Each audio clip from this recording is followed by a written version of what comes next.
What we all share is we think the sort of mission of Carbon Co-op is important, what it's trying to accomplish, really create a better world in terms of the way energy is used and the impact that has on the planet.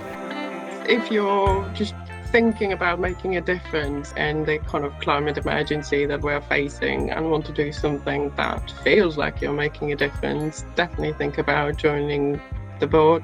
Serving on a board isn't about the amount of hours that you do, it's actually quite a small time commitment, but it's really important work because you're helping guide the direction of an organisation.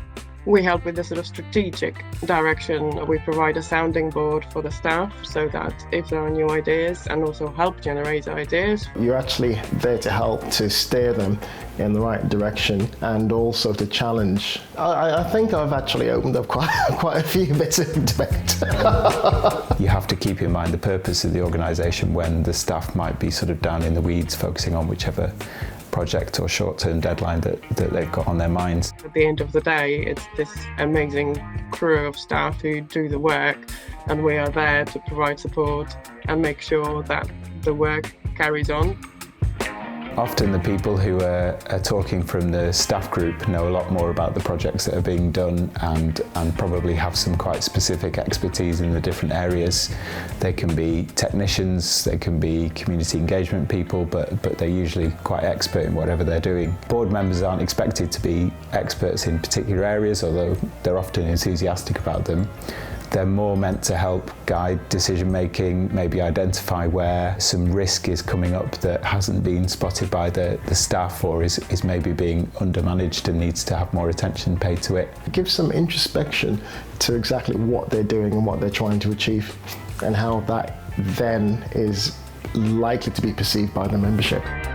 So I joined the board as an observer first. For the first few meetings I went along, but I did not have sort of voting rights. It was quite nice because otherwise I guess it can be a bit daunting. The main thing I needed to learn about was the governance structure that's used at Carbon Co-op, and that's based on non-profit cooperative principles. We go to meetings which take place every 2 months, and obviously to prepare for the meeting there's papers to read and there's an agenda, so there's ways to contribute there and then sort of contribute to the discussions at the meeting. But of course, where possible, we also try and help outside of the meeting. So if there are any urgent decisions to be made, that's where we can help. What you do affects what the staff working at Carbon Co-op will be doing day to day. It helps safeguard and amplify its reputation. Everyone's got a different experience, different level of knowledge, and you really do need to have that mix to actually come back into the Carbon Co-op to help them to achieve what they need to.